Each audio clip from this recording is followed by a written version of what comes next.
Okay, do make sure you save that plaque, obviously with your own name in it, because we'll go back and revisit and finish that up. We're actually, for this tutorial, we are going to be looking to create, just so you know, a mausoleum, a singular mausoleum standing alone, old, you know, got a lot of chips and breaks in it, but it's going to be horror based. We're going to have something nasty breaking out of it. But I know from experience, usually when I'm working, I work within one file, but I know that a lot of students get panicky when they see a lot of things in one file. They get panicked as to keeping them straight, etc., etc. So I've often learned to show them how to just, okay, we'll make this singular component in this file. We'll make this other piece in this file. We'll make another piece. So we'll have 20 different files, and then we merge everything together into one scene, move it and arrange it as we need to, and then we still get the end result. But they seem to be more okay with doing it in separate pieces. So that's what we're going to look to do for this, okay? All right, so let's take a look at the difference between the clip curve brush and the slice curve brush. I'm going to go ahead and turn off our polysphere that's underneath it. We only want the top one on. Shift F so we can see our frame. Let's go to geometry. Just go do a little smoothing, and let's turn up this to 128 and do a remesh. There we go. So we have some cleaner more topology to play with, especially to show you the slice curve. Shift F to turn that off. Oh, and now of course I can smooth that out a little bit. All right, so Control Shift, I'm going to click, and here's our slice curve. All right. Now the difference between slice curve and clip curve will be pretty obvious. I'm going to do Control Shift. I'm going to draw a line, and then I'm going to hit my Alt key just once, and I can do a curve. I could hit my Alt key again if I want and do myself another curve, for instance. Now, what's changed? Hit Shift F. The slice curve creates polygroups. The clip curve only clips the stuff. It only, indents it or looks like it shaved it off. It does not do what slice curve does, and that's creating polygroups for me.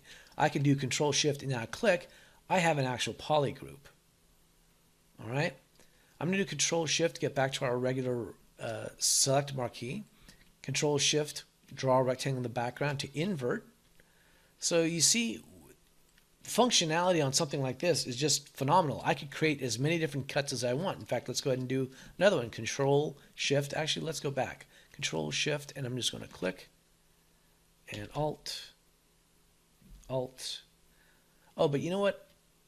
As I'm doing this, I'm a little close to my center line. So I'm going to go ahead and click and hold the space bar, and I can move this around. Okay. There we go. So we now have another polygroup. Control Shift, just click in the background, brings it all back. But again, now we can use combinations. We can now go to our Geometry tab, Modify Topology, Mirror and Weld. Check it out. All right. Now we can check out something else that we haven't looked at, which is edge loops. Very, very important. Again, this is one of those things, you should really play around with so many of these things. Explore for yourself, see what you can do.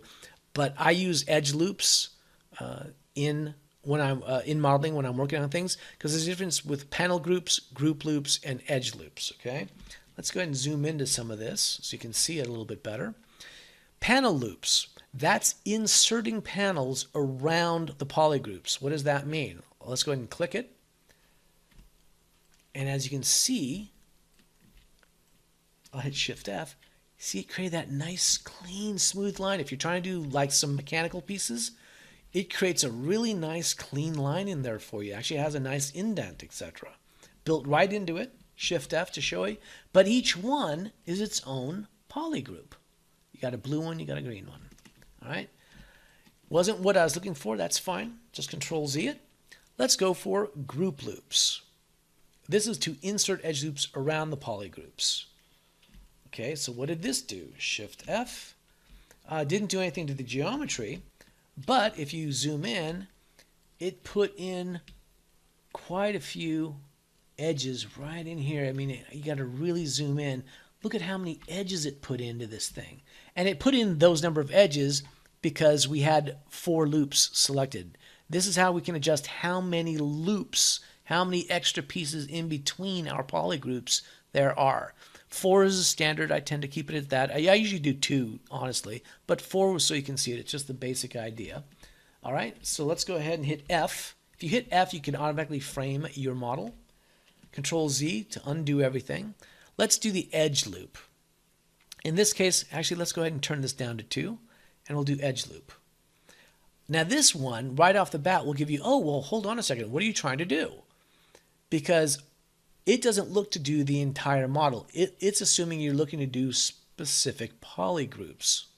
All right, so it goes, oh, well, you have to have part of the mesh hidden before you can do this. Okay, fine. Control Shift, let's just click on this one.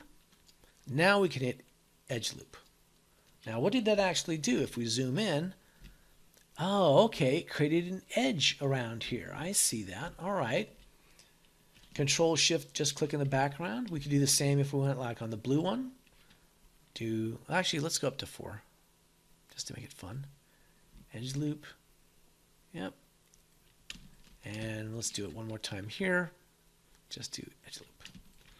All right. So now what does that get us? All right, let's take a look. Control Shift. I'm going to cut our regular marquee. I'm going to select just our yellow. I'm going to grab this. By the way, I'm going to turn the perspective off. We just want to be in ortho. So I held my control key and I masked the entire piece or both sides. Control Shift dot to bring everything back. All right. I'm going to hit the Shift F, so I'm hiding that. All right, so now do we want to affect what is masked or what is not masked? Well, in this case, we want to affect what is masked. But because it's masked, it won't be affected. You have to make whatever you're going to affect will be unmasked. So let's go ahead and invert our mask. Control, and then draw a rectangle in the background. Oops. Oh, I'm sorry. Control dot in the background. I'm so used to doing it. Control dot, control left click dot in the background. All right, so this is what we're going to mess with. Now we can do one of 2 things with this. Let me show you deformation. Remember deformation. I'm telling you this is one of those things you want to use. We can scale like this. As you can see, it goes right down. All right, interesting, cool, I like it. We can skew it, we can twist it. We can do so many things with this. We can inflate it, for instance, if you want. Okay. Or another thing you can do is use your action key, your transpose. If I hit W to bring in the line, I'll grab just this one and I'll just click and drag a line out, for instance, and I'll go, okay, we're going to pull this in. All right. I'm going to draw another line here, Control Shift, and then drag it up. And this is our origin point, so it'll scale down to that. There we go. And let's scale this in. So I'm going to click, drag, and then let's just pull that in a little bit. There you go, right off the bat. Nice, clean geometry. Oh, you know what? It's actually touching at these sides. I don't want to do that. Let's go ahead and do another one, the W, and I'm going to drag. Do it from the middle. That way they both scale in at the same time. You don't want to do it, well, you could if you wanted. You could do it from here. As you can see, if I drag it in, it drags to the front. I would suggest doing it from something more towards the center, and then just scale that in. All right. And again, clear the mask, clean geometry. Oh, but let's go ahead and grab this one then. We're going to mask it, Control Shift dot in the background, and we're going to Control left click dot in the background again to invert. All right, so what do we want to do here? Okay, well, here we do want to use our size deformation, and we'll just pull that in a little bit. Clear it. Very quick, very clean. Again, using a combination of things, but if you know to use them, It's a very, very powerful thing to be able to do. You could create a whole lot of shapes out of this. And the list is endless. I mean, there's a lot of fun to be done with this. The beauty of it is, if I hit Control F, at any time, I can say Control Shift and I can grab that. Okay, yeah, it's not so clean. All right, so let's do this. Let's do Control Shift, Slice Curve. Now here's one of the nice things about Slice Curve. Control Shift click. If I do a quick double click with my Alt, I can do a straight line. Now it doesn't matter if I draw it all the way through. I can just let it go. All right. I can now go to, again, our geometry. We can do a mirror, modify topology, mirror and weld. We now have it nice and squared away. Let's go to our edge loop. We're going to do edge loop. Oh, that's right. So let's hide that. Edge loop. Click it. We've got this now. We can mask it. Invert the mask. Action key. Down, for instance. Something like that. Shift F. Tell me that's not cool. That is so cool.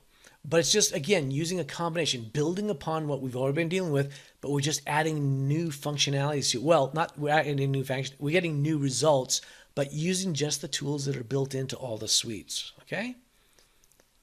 Very cool.